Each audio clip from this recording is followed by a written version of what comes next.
मैं मीडिया के सामने भी कहना चाहता हूँ, ठीक है, मुझे कोई किसी तरह से अलग बात करते हैं। सरोखाप पंचायत का मकसद तब तक पूरा नहीं होता जब तक सभी खाप के चौधरी इकट्ठा होकर एक एजेंडा तय करके उसे समाज में लागू करवाने का प्रयास करें और एक मंच पे उपस्थित हों। हम चौधरी, हम सुभाष बालियान से ये पूछना चाहते हैं कि अगर वो सरोखाप मंत्री है तो वो ये बताए कि लाटियान खाप का चौधरी कौन है, बत्तीसा खाप का चौधरी कौन है। आप जो है समाज को तोड़ने के लिए एक का खाप में दो दो चौधरी पैदा करते हो, और जो आपके मंच पे बैठेगा उसे आप खाप का चौधरी बताओगे।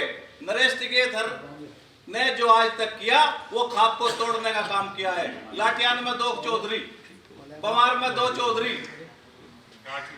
बत्तीसा में 2 चौधरी, राठी में 2 चौधरी। वो जो पंचायत है जावला में यही हाल है। बेटा बत्तीसा की सुनो, बेटा जो है दूसरे का पगड़ी बांध रहा और बापू जो है दूसरे का पगड़ी बांध रहा। सरोखाप पंचायत को अपनी जेब की पंचायत बनाना चाहते हैं। सरोखाप पंचायत को अपनी जेब की खाप की पंचायत। एक बात और मैं आपको कहना चाहता हूँ, ये कुछ नहीं करते हैं, एजेंडे पे कब्जा करते हैं। सरोखाप पंचायत कोई संस्था नहीं है।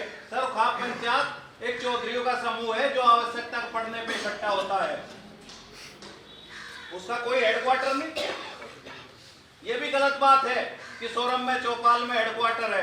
किसी के पास प्रमाण हो तो मुझे बताओ, मैं डिबेट के लिए तैयार हूँ। उसका कोई हेडक्वार्टर नहीं। बावली में जो सरोखाप पंचायत हुई थी, बावली के बाद कोई ऐसी सरोखाप पंचायत नहीं हुई जिसमें सब चौधरियों को एक साथ उठा कर बुलाया गया। आप खाप को तोड़ने के बाद सरोखाप पंचायत की बात करते हो। हमारा सवाल है आपके माध्यम से, आप जब तक सर सुभाष बालियान ये तय न करते कि किस खाप का कौन चौधरी है, तब तक सरोखाप पंचायत के क्या मान। एक बड़ी बात आपको बताता हूँ, जो उसका निमंत्रण पत्र है उस पर लिखा हुआ है ईमेल आईडी, ट्विटर आईडी।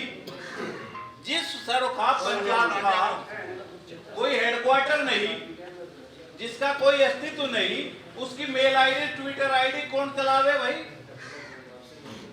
आप ताकतवर हो सकते हो तो दूसरे को कमजोर को धमकाओगे। आप सरोखाप पंचायत के नाम पर कब्जा करना चाहते हो। समाज आपको कब्जा करने देगा नहीं, और आप व्यक्तिगत पंचायत बुलाओ। अगर ये बालियान खाप पंचायत बुला के ये कहती कि सब चौधरियों को हम बुला रहे और सब चौधरियों को न्योता दे रहे, तो वो बालियान खाप की पंचायत थी। जिसकी मर्जी होती वो चला जाता, जिसकी मर्जी होती ना जाता। लेकिन आप सरोखाप पंचायत कह के बुलाना चाहते हो, तो अगर आप प्रक्रिया का विरोध करोगे तो दूसरे भी आप ना तो इतिहास में गुमराह कर सकते। आप इतिहास की बात करते हो, कौन सा कह रहे कि भाई 1950 का प्रस्ताव था अंतरजातीय विवाह का। आप जानते हो अंतरजातीय विवाह। अभी मैं एक वीडियो देख रहा था, अंतरजातीय विवाह की बात नहीं किसने कही, राकेश बालियान ने। राकेश टिकेत नहीं, राकेश बालियान ने। टिक्का एक व्यक्ति का होता है, वो होता है टिकेत, बाकी है बालियान। तो अगर सारे एजेंडे राकेश बालियान तय करेगा तो सरोखाप पंचायत के कोई माने हैं। तो हम बड़ा एक सिरे से रिजेक्ट करते हैं। मेरा अपना प्रस्ताव है कि वो सरोखाप पंचायत नहीं है। 2027 का चुनाव आने वाला है।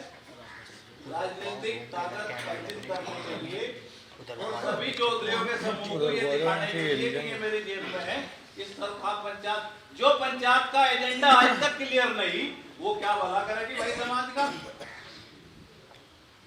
और पिछले 10 साल में आपने कितने काम किए समाज में। आपने एक काम बहुत बढ़िया करा कि गाड़ी ना मांगो, ट्रैक्टर ले लो। जो व्यक्ति दहेज मांगने की वकालत करता हो, क्या उसको समाज में सरोखाप पंचायत बुलाने का अधिकार है। हमारे पुरकाजी क्षेत्र में कई बार जाट और गुजर होने से बचली, और जो प्रस्ताव आप दे रहे हो ना, इतना बुरा हाल हो जाएगा अगर समाज उसे स्वीकार करता है, आप कल्पना नहीं कर सकते। क्या कोई मजबूरी है आपकी। अब एक बात बताओ, ये इतना गंभीर मुद्दा क्या उसे एक व्यक्ति उठाएगा। क्या चौधरी में बैठ के इस पे सब पहले डिस्कशन नहीं होना चाहिए था कि ये सर आपके एजेंडे का पार्ट रहेगा? हम अंतर जातीय विवाह का बिल्कुल विरोध नहीं करते। अंतर जातीय विवाह समाज में आज से नहीं, अनादिकाल से है। 50 तक तो वे अंतर जाति वाले आपकी सुनते नहीं, कारण या तो वो सहकर्मी होते हैं या वो उस कैटेगरी के होते हैं, IAS, IPS, PCS, जो आपके समाज से बाहर है। तो आप जो है केवल बिना उद्देश्य के एक आयोजन कर रहे, वो आपका अधिकार है, आपके पास आप जो है उसमें अपनी ताकत लगा रहे, धनबल लगा रहे, वो आपका काम है। तो मेरा तो यही कहना है कि अगर वे आज भी इन सारे सवाल का जवाब देते हो जो आज तक उन्होंने गलती की, जो प्रक्रिया का पालन नहीं करा, इन सब गलती को मानते हुए और वे कोई प्रस्ताव लेके, सारे चौधरी कोई प्रस्ताव लेकर आते तो इस गलती को सुधारने का विचार होता है, नहीं होता? अगर वे आपको बुलाना चाहते तो वे कोई वो ये भी तो कह सकते थे कि भाई जो हमने ठीक है, हम माफी मांगते हैं। अगर उन्हें पंचायत में बुलाने थे तो उन्हें ये कहना चाहिए था कि हमसे गलती हुई है और ये इतिहास में दर्ज हो कि हम गलती मानते हैं, हमने प्रक्रिया का पालन नहीं किया, लेकिन इस पंचायत का आयोजन हो रहा है और हम जो है आपको आमंत्रित करते हैं और चौधरी को भी बुलाते हैं। भाई आयोजन से पहले भी तो बुला सकते थे, लेकिन कारण ये है कि एजेंडा उन्हें अपना लेकर चलना है, आपके एजेंडे से उन्हें करनी है। तो मेरा आपसे निवेदन है कि ज्यादा बात ना करके इन सब विषयों पर केंद्रित कर